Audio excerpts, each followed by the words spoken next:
What's this? We have a crossword puzzle. Let's go ahead and do it. One down. An ump's call for stoppage of play. I think that's going to be time. One across. 10-cent US coin. Well, that's going to be a dime. That's it? We're done? I guess it's dime time.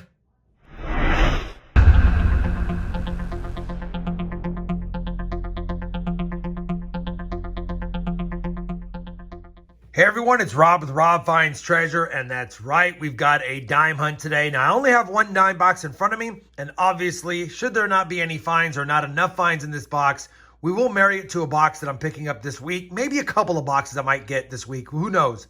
Either way, I'm excited to get into this dime box because we've had a pretty good year of silver dimes, so maybe we've got some more silver in here. Now, I will tell you, it's a bank sealed box, and I did see by the holes in the bottom that it's circulated dimes, and I don't know if you can see in there, but it is circulated dimes, and that's always a good thing because I've been getting a lot of uncirculated dimes and nickels this year, so it's been tough to get boxes to hunt. That being said, because it's a one dime box hunt, I'll have a little bit extra time to kind of cherry pick any varieties. I think for this hunt, I will double check and show you some of the proof reverse dimes. I've had people ask for me to revisit those. And of course, I'm still on the lookout for that 2004 D doubled ear dime that I have yet to find because I only get a handful of 2004 D dimes in my boxes. Now, I'll be using my Clad Coinage Varieties mat for this hunt. If you're interested in any of my coin roll hunting mats, I always have links to them down below or above here. Now that we've covered that, let's get on with the live box opening to check for any enders. All right, here we go. Live dime time box opening. Please have a few silvers in it. That'd be awesome. What Rob didn't know is that he just predicted the future. If I can get in the box, that is. All right. I don't see any silver dime enders, but maybe there'll be some silver dime enders. Push the box back, begin the hunt. I get asked about it a lot, so I'm going to go ahead and show you. I do have a digital microscope here. It is the pluggables, and I have a link to it down below. And for those wondering, the software that I use is the digital viewer software. You can download it externally, and my settings are 1280 by 720. Now, when I do that, I bring that up, and how it comes out is like this. You can see there's a tab here. I also enlarge the tab to get almost the entire screen being visibility of what we're gonna put under the scope. Now that I covered that, I'll bring you in if and when we have a first find. Well, it didn't take long for our first find. We're on roll number 2, and we got one of my favorite foreign coins. It's gonna be a Balboa dime. This is gonna be more modern because I can tell by the shine on it, but it's definitely a Panamanian 10-cent Balboa, and it is a 2018, I believe. Yeah, 2018. It's a beautiful coin design. Love the Balboa on the front. Come on, can't get mad at that. We'll take it. First find of the hunt is a Balboa dime.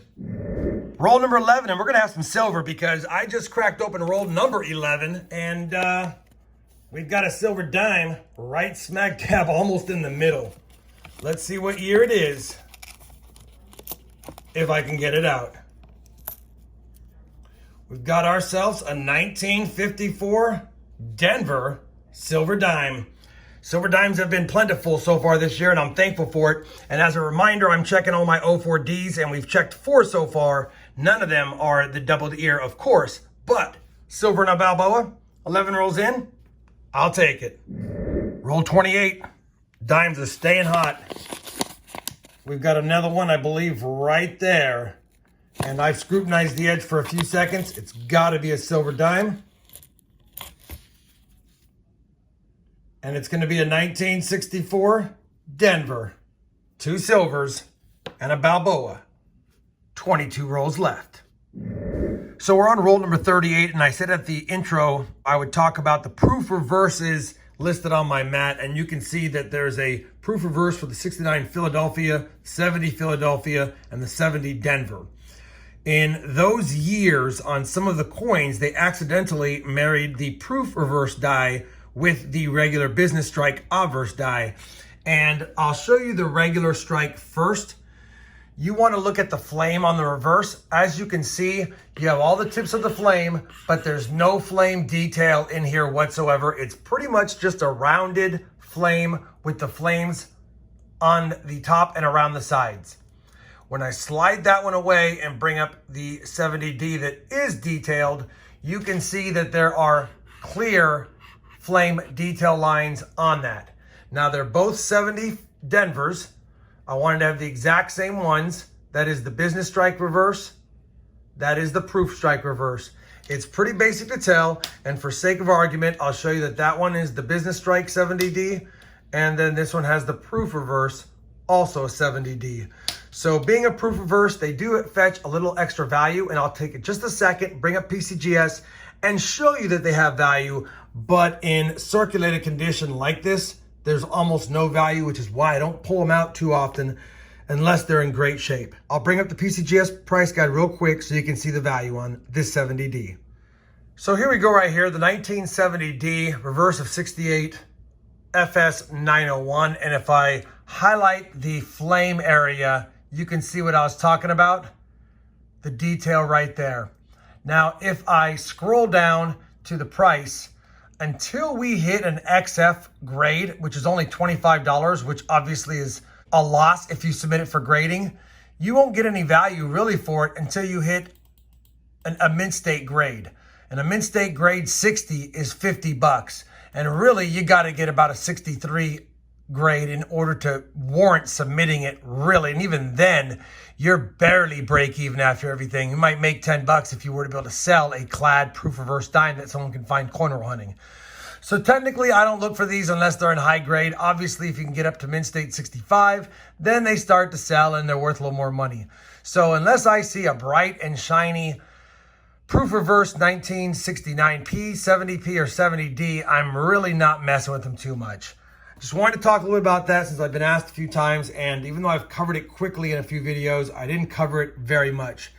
Despite this being a proof reverse, I won't be keeping it, but it is the first one we found out of the box, and I do get one, maybe two in every box, always in bad shape.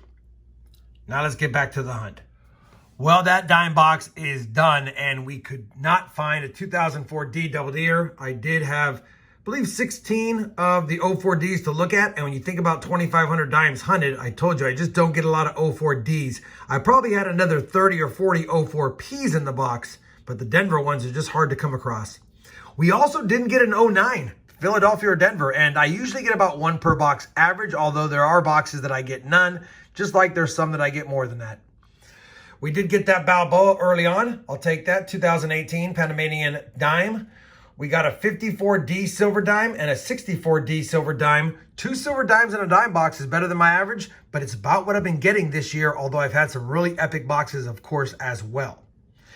As far as the varieties, we did score in the end. Had a little rush of them. 2 70Ds on the left that were the proof reverse, and 2 70Ps on the right that were the proof reverse. And same story, circulated condition, but they are definitely proof reverses.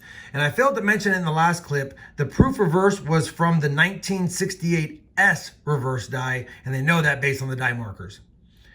That being said, it's always fun hunting dimes, especially when we get some silver. I'll take it all day of the week. Hopefully you enjoyed this one box dime time hunt. If you did, I'd appreciate a thumbs up. And as always, everyone, happy hunting, and thanks for watching.